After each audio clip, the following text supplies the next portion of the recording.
Amados e amadas, a paz e a graça do nosso Senhor Jesus Cristo, que continua a nos acompanhar, está conosco nesta manhã. E continuando nessa reflexão que nós já começamos lá desde a escola dominical, nós vimos, a nossa irmã Marilene já nos falou, e a nossa liturgia também, não é? Como Jesus caminhou com mulheres, foi amigo das mulheres, dialogou com as mulheres, aprendeu com as mulheres, né? Nesse processo de caminhada, Jesus também aprendeu muito com as mulheres, né? Basta a gente ler o texto da mulher Sirofenícia ensinando a ele que é a misericórdia. E a gente não gosta de ouvir isso não, viu? Mas nessa caminhada Jesus não só ensinou, como aprendeu também com mulheres, né? E nós sabemos também que Jesus curou muitas mulheres, né? Marilene já falou isso na nossa liturgia. Vamos só resgatar, né? Jesus curou a sogra de Pedro, né? Promoveu a ressurreição da filha de Lázaro, curou a filha da mulher Sirofenícia, e teve também aquela história da mulher que vivia 12 anos com uma hemorragia, com fluxo de sangue, e curou nossa irmã ali também, e curou outras e outras mulheres que a gente conhece, e curou muita gente, não é? E continua curando.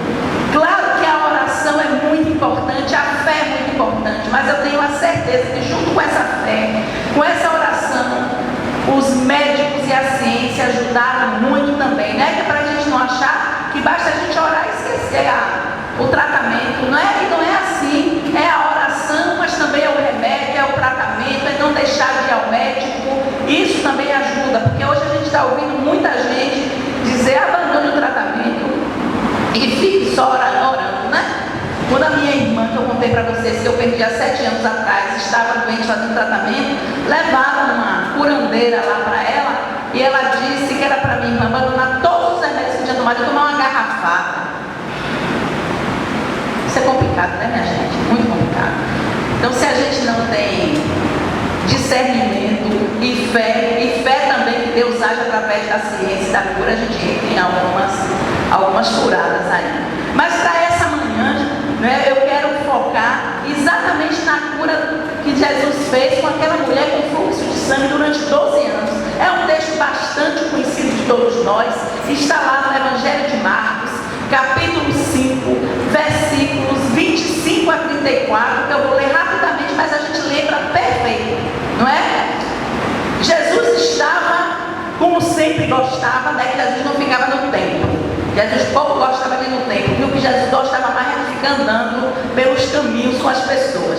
E nessa caminhada, uma multidão estava seguindo Jesus. E aconteceu que uma mulher que havia 12 anos vinha sofrendo de uma hemorragia que não parava, e já tinha padecido muito nas mãos de vários médicos, colocou todos os bens dela, despendia tudo que possuía, sem contudo tirar proveito nenhum, pelo contrário, indo a pior. Tendo ouvido falar da fama de Jesus, vindo por trás dele, por entre a multidão, tocou as vestes dele, porque dizia: se eu apenas lhe tocar as vestes, ficarei curado. E logo lhe estancou a hemorragia e sentiu que o corpo estava curado. Jesus, porém, reconheceu imediatamente que havia saído o poder dele, e virando-se no meio da multidão, perguntou: quem me tocou nas vestes? Responderam os discípulos: mas Senhor, o Senhor não vê que tem uma multidão enorme lhe apertando? Como é que a gente vai saber quem foi que lhe tocou nas vestes? E Jesus olhava ao redor para ver quem fizera isso e insistia: mas alguém lhe tocou. Então a mulher, atemorizada, tremendo, consciente de que nela se operara um grande milagre, veio, prostrou-se diante dele, declarou-lhe toda a verdade e lhe disse. E Jesus virou para ela e disse: filha, a tua fé te salvou, vai-te em paz e fica livre do teu mal. Que esse Jesus que olhou para esta mulher possa olhar para várias mulheres que estão aí em busca de cura, não é, meus irmãos? sistema de pureza que aquela mulher vivia, e de pureza e de impureza, era uma mulher marginalizada. Uma mulher com fluxo de sangue jamais poderia frequentar a sociedade, jamais poderia sair de casa, ela dormia inclusive no chão, ela não podia fazer refeição junto da família, era uma mulher eternamente marginalizada. Sua doença era um estigma e ela sofria muito na sociedade daquela época. Uma mulher com fluxo de sangue, 12 anos, vocês imaginam que era o inferno na vida desta mulher, completamente afastada da sociedade. Diz que ela gastou toda a fortuna com tratamento, que levou ela à pobreza. Então nós podemos ver, numa sociedade patriarcal, uma mulher com fluxo de sangue, 12 anos, uma mulher anônima, doente, impura e pobre. Quer dizer, era o fim da sociedade que a gente pode imaginar, não é? De alguém que está na sociedade. Nós sabemos, meus irmãos e minhas irmãs, que o câncer também estigmatiza muitas pessoas, muitas vezes assinando o momento quando a gente descobre uma sentença de morte, né? Ainda na atualidade, muitas vezes quando as pessoas recebem o diagnóstico de um câncer, é como se fosse uma sentença de morte. Aliás, até pouco tempo não se falava nem do nome, né? Quando eu era pequena, na minha cidade do interior, as pessoas falavam em voz baixa, assim, ó, fulano está com aquela doença. Aquela doença a gente já sabia o que era. Ou então o povo dizia, fulano está com C, para nem falar o nome da doença, não é? Então, isso era o estigma. E ainda hoje, em muitos lugares, tem pessoas que ainda têm vergonha de dizer que tem. Por quê? Porque é algo assustador, porque é algo que muitas vezes ainda é discriminado na nossa sociedade. Mas, voltando ao nosso texto, aquela mulher, ela era obstinada, minha gente, ela não tinha mais nada a perder, ela já tinha perdido tudo. Ela já era alijada da sociedade, ela já era alijada da família, ela não podia mais frequentar os lugares públicos, e ela podia simplesmente se render a ser marginalizada eternamente e continuar se esvaindo de sangue enquanto fosse a sua carga, né? Que muita gente diz assim, mas é uma carga que ela tinha que levar. A sociedade considerada indigna, mas diante disso essa mulher não se deteve. Ela não se deteve. Sua fé no poder curador de Jesus, ela ouviu falar. Era tamanho que ela não mediu esforços para se aproximar dele e tocar. Imagine você o que aquela mulher poderia. Ela se arriscou muito, porque ela não poderia sair de casa, ela não poderia estar no meio da multidão, porque, segundo a lei da época, pelo fato de ela ser impura, saindo ali e junto da multidão, ela estava também tornando aquelas outras pessoas impuras, inclusive quem tocasse ela. E no entanto ela vai, toca as vestes de Jesus, toca o manto de Jesus. A cura realizada, ele sentiu o poder e ela sentiu a cura. E ele poderia ter ficado no silêncio, né? Jesus podia ter curado, ele tinha o poder de saber quem ele curou, como é que foi feita a cura, e podia ficar em silêncio porque sabia que ali estava uma mulher se arriscando. Mas a cura de Jesus, minha gente, quando ela chega é para ser integral. Jesus não faz nada meia boca. Entendeu? Jesus não faz nada meia boca. Ele faz direito. Então, aquela mulher que era estigmatizada pela sociedade, aquela mulher que era marginalizada, ela precisava ser reintegrada à sociedade. E por isso, quando Jesus diz, quem foi que me tocou, não era para humilhar aquela mulher, não era para constranger aquela mulher de jeito nenhum. Jesus queria que essa mulher, que tanto sofreu por causa da doença dela, que tanto foi marginalizada, fosse reconhecida como uma mulher que tinha sido curada por ele e, portanto, a partir daquele momento, ela não poderia mais sofrer nenhum tipo de discriminação. Olha como Jesus é maravilhoso. Então a cura dela precisava vir à tona. A cura daquela mulher precisava ser vista e ouvida por todo mundo. E imagine você que ela deveria ter ficado com muito medo, né? Quando Jesus diz, quem é? Imagine. Meu Deus, como é que eu vou dizer aqui na frente de todo mundo? Mas no entanto ela diz, ela fala, ela abre o coração na frente de todo mundo. E Jesus apresenta essa mulher e diz, né, a tua fé te curou. É como se ele dissesse, vocês estão vendo, a partir de agora ela está reintegrada à sociedade.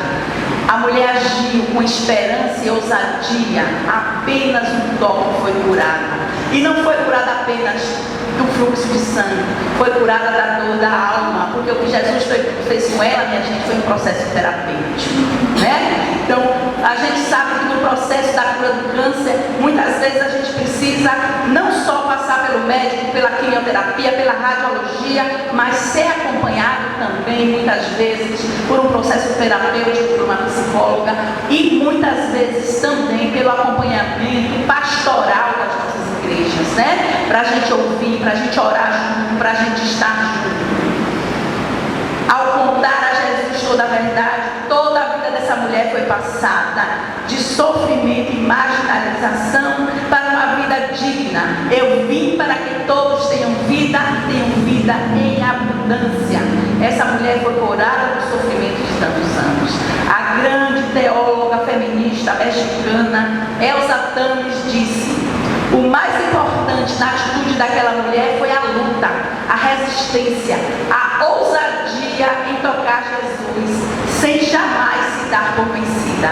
A fé daquela mulher a curou e, com isso, salvou-a do mal social que a mantinha reclusa, diz Elsa Tames. Então, minhas queridas e meus queridos, muitas pessoas hoje se sentem ainda como aquela mulher.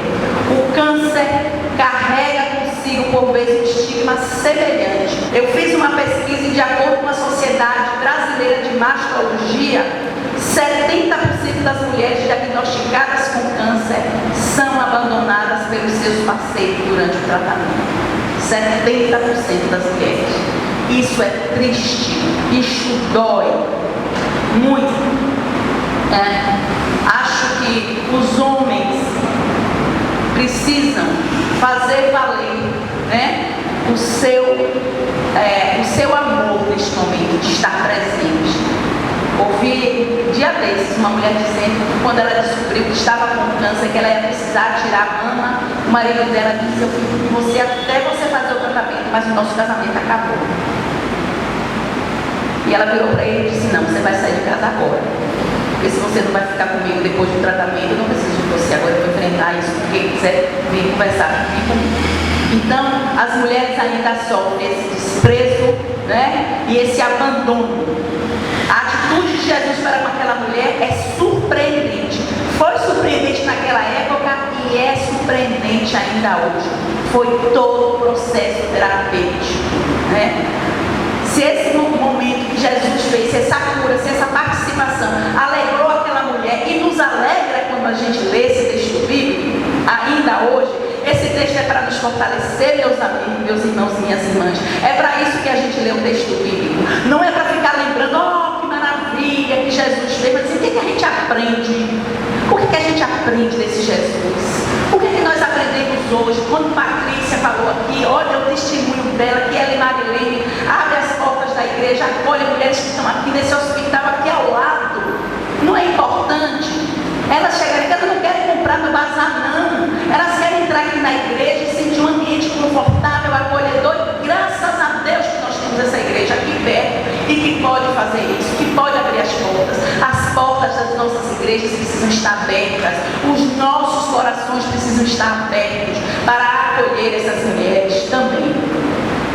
Jesus nos convida, queridos e queridas, apesar de todo o sofrimento, termos esperança, ousar perseverar na luta pela vida e confiantes no poder de Jesus. O evangelista João diz: o verbo se fez carne e habitou entre nós. E a gente às vezes querendo elaborar uma filosofia em cima desse verbo que se fez carne e habitou entre nós, né? Jesus humano, Deus se faz humano em Jesus Cristo, e com isso também seu amor se torna algo concreto, né? É a concretude do amor de Deus que se transforma em ser humano, porque reconhecemos que através do corpo que se percebe sofrimento, mas também é através dele que se percebe amor, cuidado, carinho e ajuda concreta. Filipenses 22, sentiu na sua pele, sentiu que era o sofrimento, foi crucificado, cuspiram na cara dele, mas no entanto, ele ressuscitou a partir do carinho e do cuidado das mulheres que também ficaram atrás dele, que também não deixaram ele sozinho naquele momento de sofrimento. Ele devolveu a saúde e o bem-estar a muitos que o procuraram, libertou pessoas de males que as afligem e possibilitou que fossem reintegradas à sociedade. Nem sempre vai ser assim, nem sempre a cura vai acontecer, não é? Nós contamos aqui, eu contei para vocês da minha irmã, Marilene contou da mãe dela, e certamente nós temos muitas histórias aqui de pessoas que rogaram, mas não aconteceu a cura como nós entendemos a cura, né? Porque às vezes também estar ao lado de Jesus também é o processo de um outro tipo de cura. E Deus deseja que nossa vida seja marcada pela fé. Nesse momento a fé é fundamental, mesmo quando a gente perde alguém. Se a gente não tem a fé, aí a gente tira o chão da vida da gente. Então, como é importante que a nossa vida seja marcada pela fé. Fé que nesse mês é rosa. A fé que nos dias de sol confia por inteiro, sorri, espalha alegrias. Mas também a fé que nos dias de tempestade precisa ser sustentada pelas orações dos irmãos e das irmãs. E não só pelas orações, mas pelo aconchego, pelo abraço amigo. Seja como for, acima de tudo, a fé de que se sabe sempre nas mãos de Deus. A vida, meus irmãos e minhas irmãs, é o maior bem que nós recebemos. Portanto, Jesus hoje nos diz: não tenham medo, pois eu a salvei. Eu chamei você pelo nome e você é minha, ou você é meu. Tenha fé, tenha coragem, viva a vida, se toque e se cuide. E que esse Deus que esteve ao lado de tantas mulheres, esse Jesus que caminhou ao lado de tantas mulheres, continue caminhando ao nosso lado, nos fortalecendo e nos ensinando o acolhimento, o amor e o cuidado. Amém.